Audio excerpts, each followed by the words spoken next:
Hi everyone, welcome back to Mad About Cards and Crafts. Today I'm sharing my Not Too Shabby Shop design team project. As you can see by the title, we are going to create a 3D project. This is a see-through shaker box. I am using the ephemera pieces and the 6x6 My Sweet Valentine paper pad that was recently released in the Not Too Shabby Shop. Those are the ephemera pieces. Here's a look at the paper pad. It is a very nice heavyweight 6x6 paper.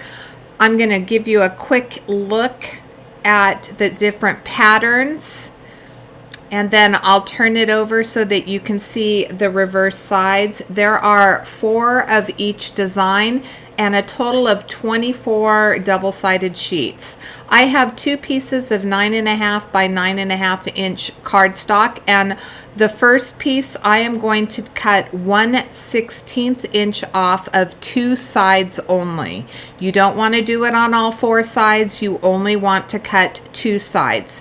Next, I'm going to take that same piece of paper and I'm going to score it at 2.5 inches. I want to warn you, we did take a 1/16 of an inch off of only 2 sides of the paper, so you do not want to use your scoreboard and measure in from the right side. You want to make sure that you're turning your paper with each score.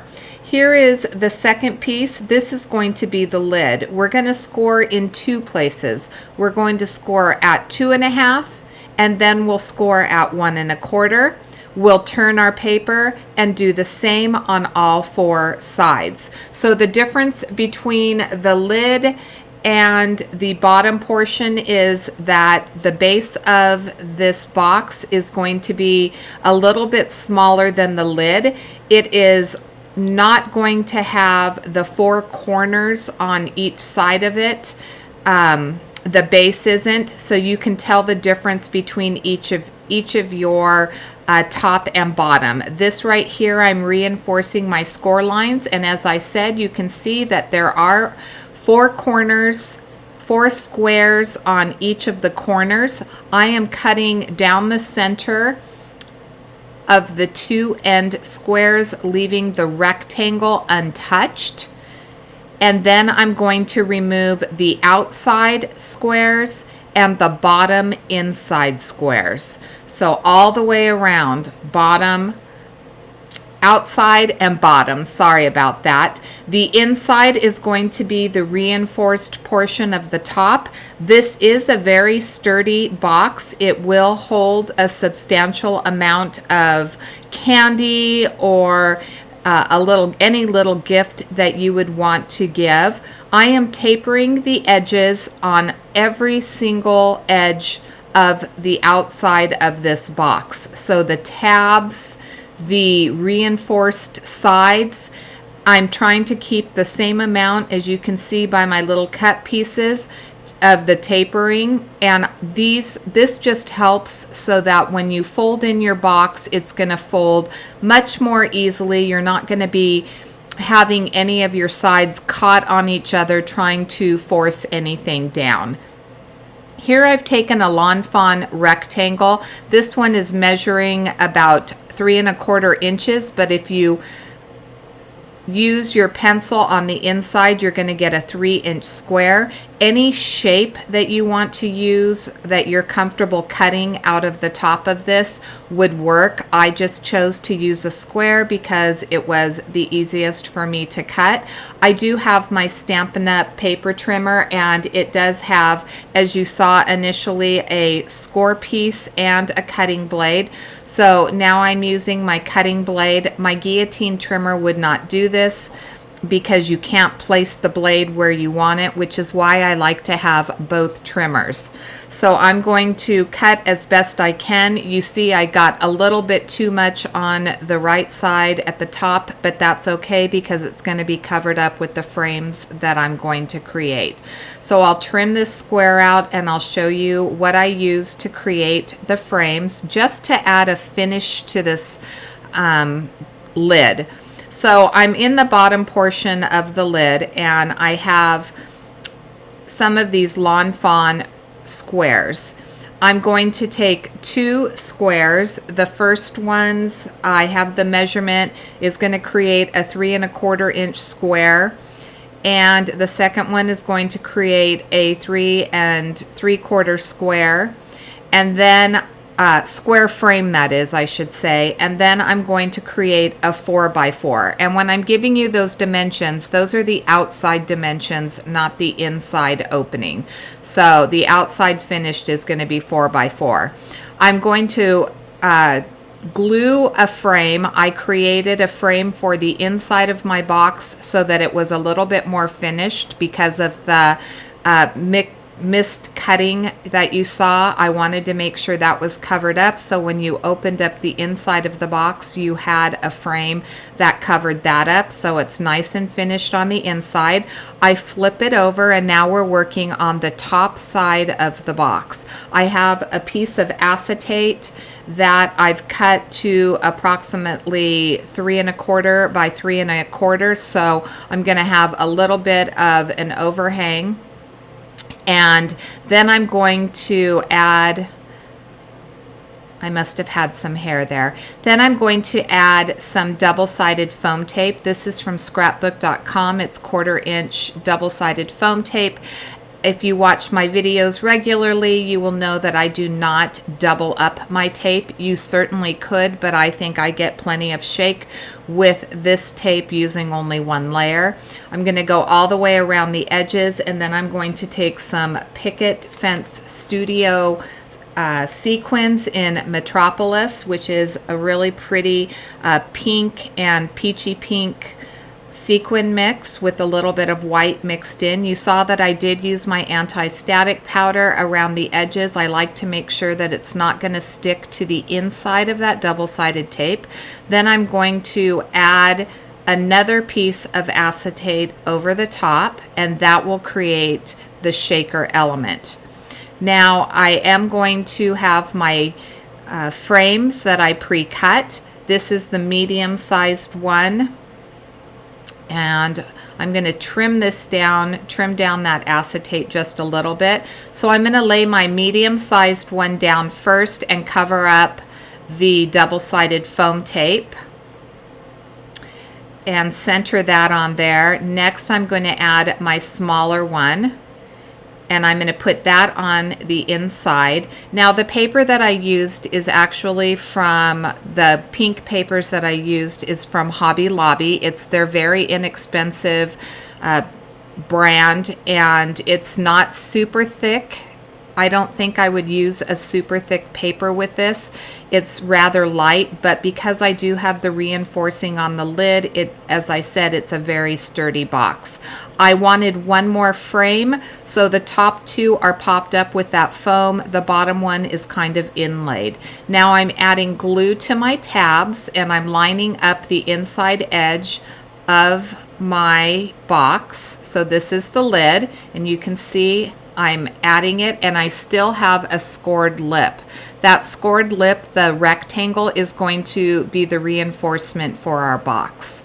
So I'm going to add all of these tabs. I'm going to glue all of them down. You could use double-sided tape. I chose to use my art glitter glue for this, and I wanted to make sure that the sides weren't overlapping each other, that they were just lined up perfectly. And now I'm going to glue those tabs all the way around, and I'm going to fold them in.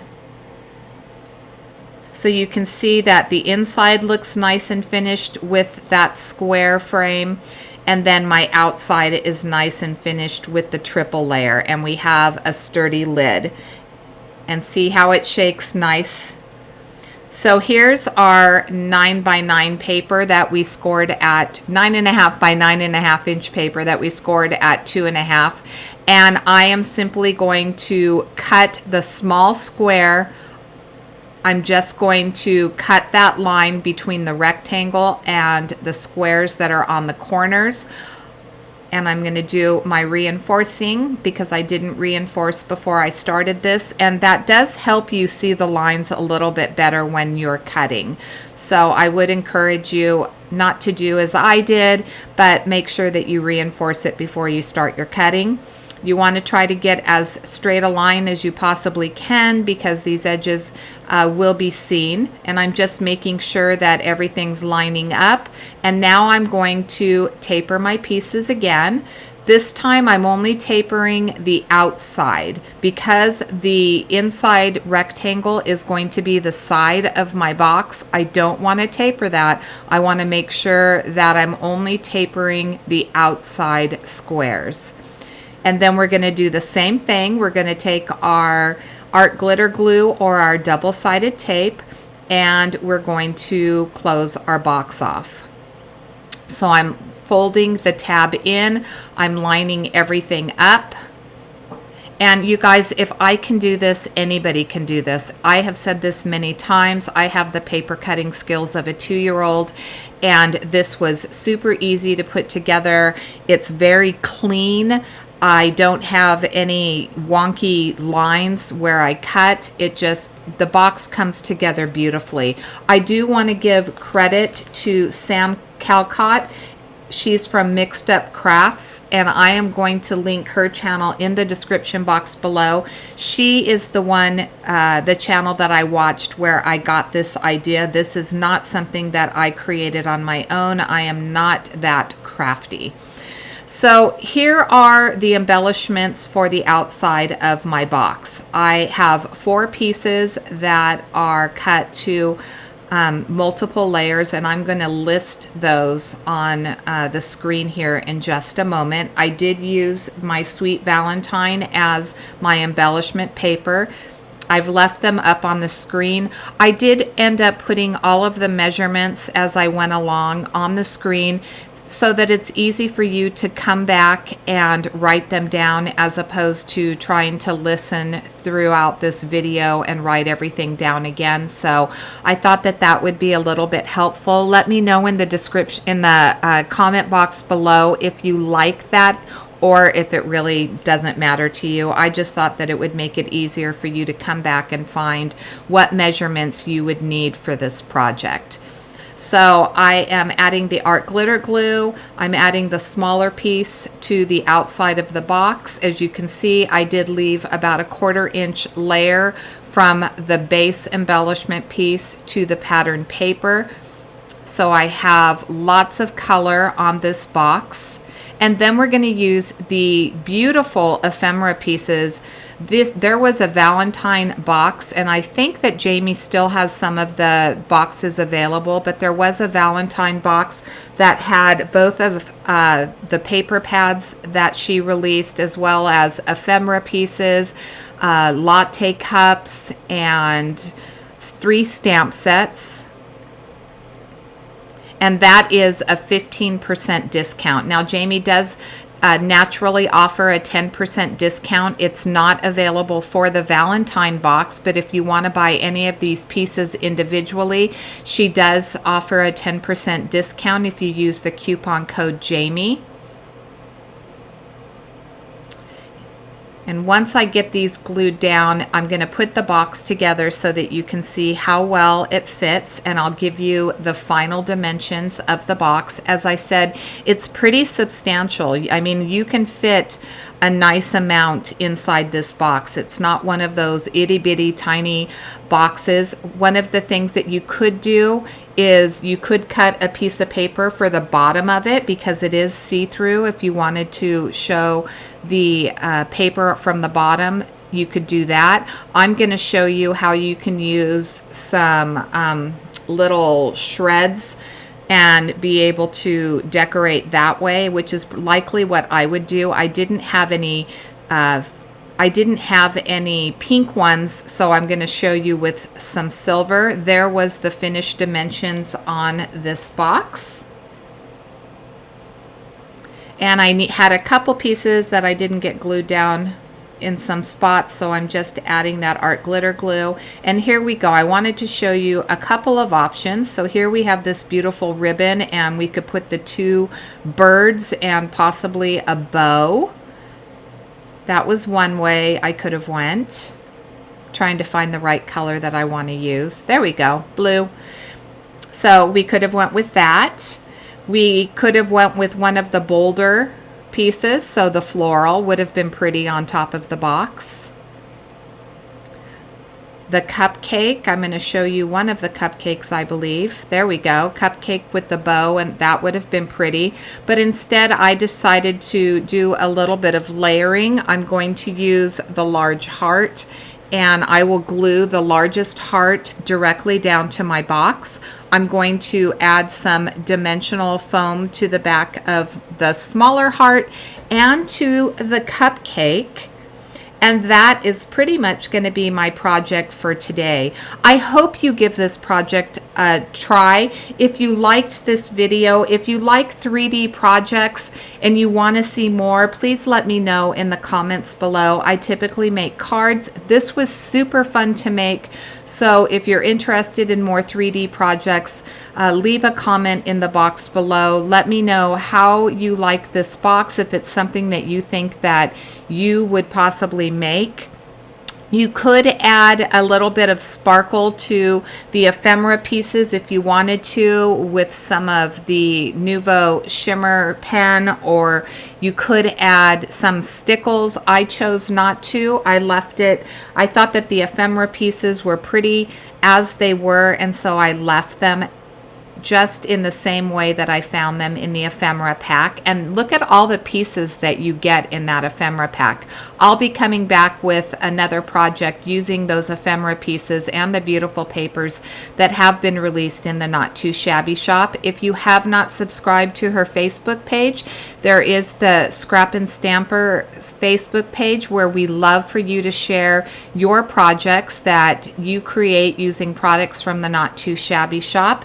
If you haven't subscribed to my channel, I would absolutely love for you to subscribe. Ring the bell so that you're notified whenever I do upload a new video. And I just want to thank you so much for your support, for watching my channel. I hope you like this video. Give it a thumbs up if you do. Until next time, I hope that you have a fabulous day. I will leave you with a couple shots of the box, the top and the sides, as well as some other videos if you want to see some other things that I've created.